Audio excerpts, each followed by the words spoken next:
Hi class, today we're going to be talking about what physical activity is. We're specifically going to learn about what it means to be physically active, how it affects our bodies, ways that we can improve our activity, ways that we can set goals and increase our activity if we're really not at the level we should be.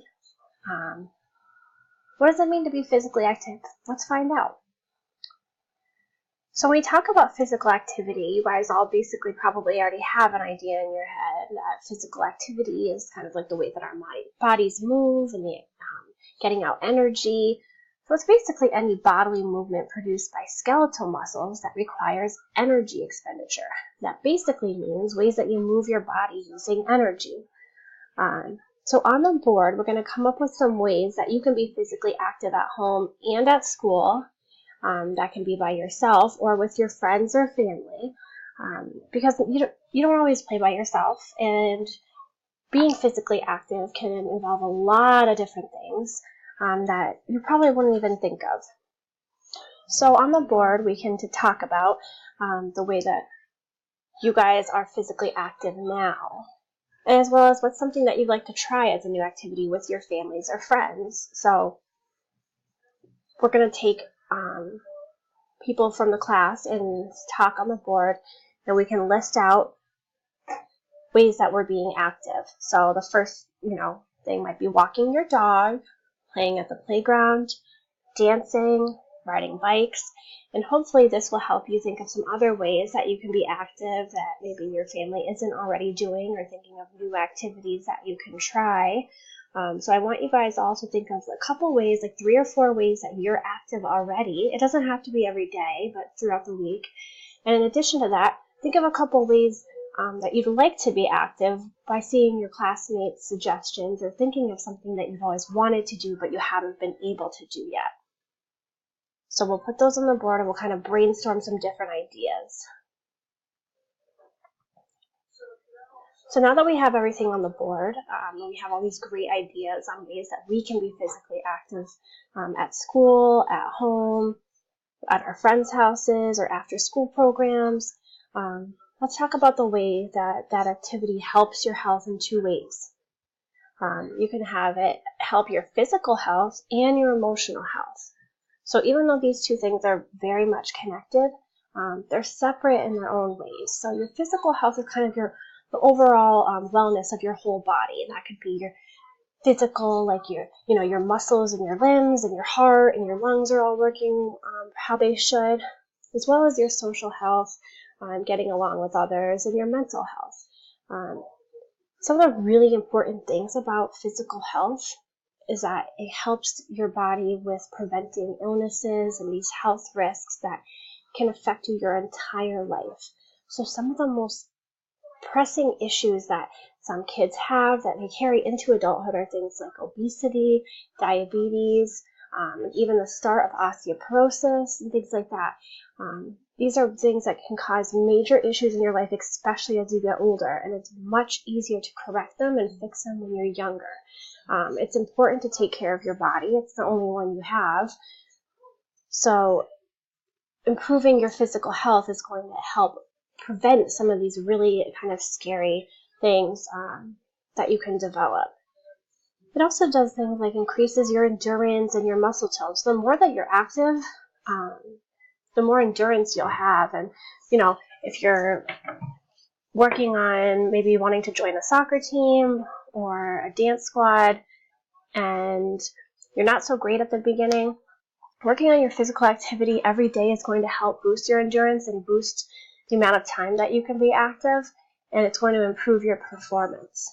So not only does it help with sort of these health risks of these serious kind of diseases that you can develop even as a kid, but it can help improve, your overall muscle tone and endurance in that sense. Also your emotional health. So emotional health is when you function kind of psychologically in a positive way. So that means that your overall happiness and your wellness, and making sure that you don't get things like when you're sad a lot and not enjoying the activities that you normally enjoy, or your relationship with others. So the way that physical activity can help your emotional health is because it basically makes you feel good. You get these higher endorphins when you exercise, and it's, these chemicals that your body actually releases that makes you just feel really good. And that's why some people, when they start exercising a lot and being physical a lot, they start to feel really good all the time. So it's really important that we function, in a psychologically positive way. It also stimulates your brain and makes you feel accomplished. So that improves your emotional health. So if you don't feel great about yourself, you don't want to feel like that all the time. So exercising and getting those positive endorphins flowing, that's going to make you feel really good about yourself, and it's going to make you feel accomplished. So sometimes we have these roadblocks in our lives that prevent us from exercising, right? So if the weather's bad or a family member isn't feeling well, we can be prevented from being physically active. So let's raise hands and discuss some of the other ways that we can be prevented from exercising, being physically active. So everybody had some really great ideas, and some probably ways that you guys have encountered yourselves. You're sick or you're not feeling well. It snowed when you were planning on going to the playground. You had chorus, or you had, you had to go to your sister's dance class, and so you weren't able to go and, play basketball with your friends or go running with your dad. So there's a lot of things that come up in life that prevent us from being physically active. So on the board, let's think of some ways that we can get around roadblocks. So how can we be active and physically active when we are encountered with a roadblock?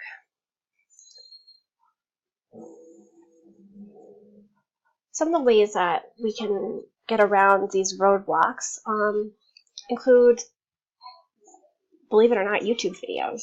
There's great selections online of ways to be physically active, dancing in place. There's video games like through the Kinect and through Wii that allow you to exercise in place, even doing things like yoga or Pilates.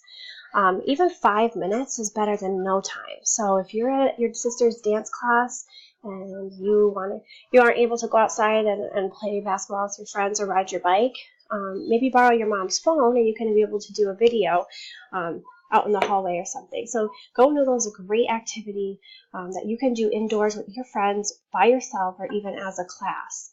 So this is an example of what they do.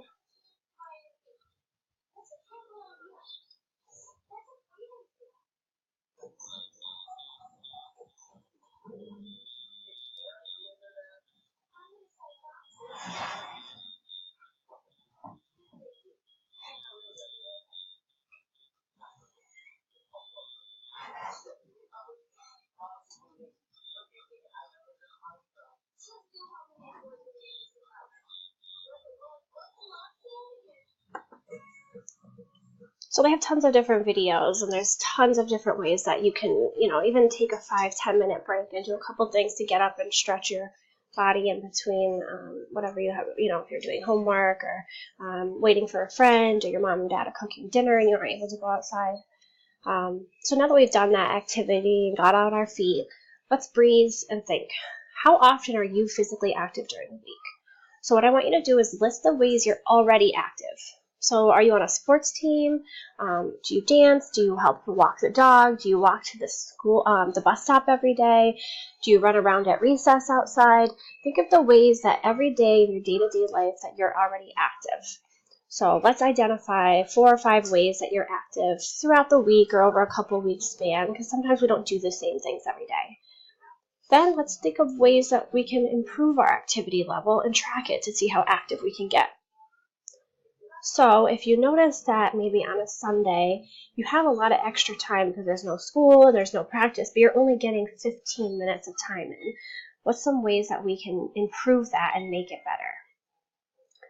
There's several different activity charts that we can use to track what we're doing every day, for how long, and use that to check in once a week and see how we can improve it.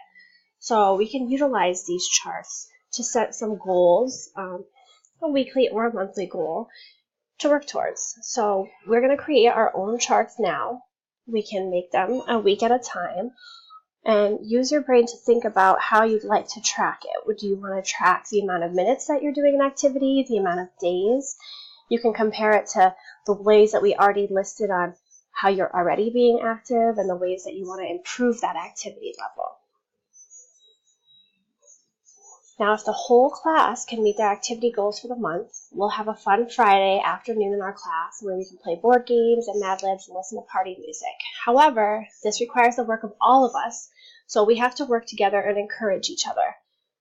So if that means that maybe we start being active 2 or 3 times a week and watching a video or taking a lap around the building before we go to lunch, or we can even, if the weather allows us and we don't meet any roadblocks, do a lesson outside and like a walking science lesson where we can stop and chat and sit in the grass and then walk to another location and make sure that we're getting up and stretching. These are all simple ways that we can kind of encourage each other to do better and increase our overall physical health to kind of prevent some of those really horrible things we talked about, like obesity and overweight and cancer and things like that.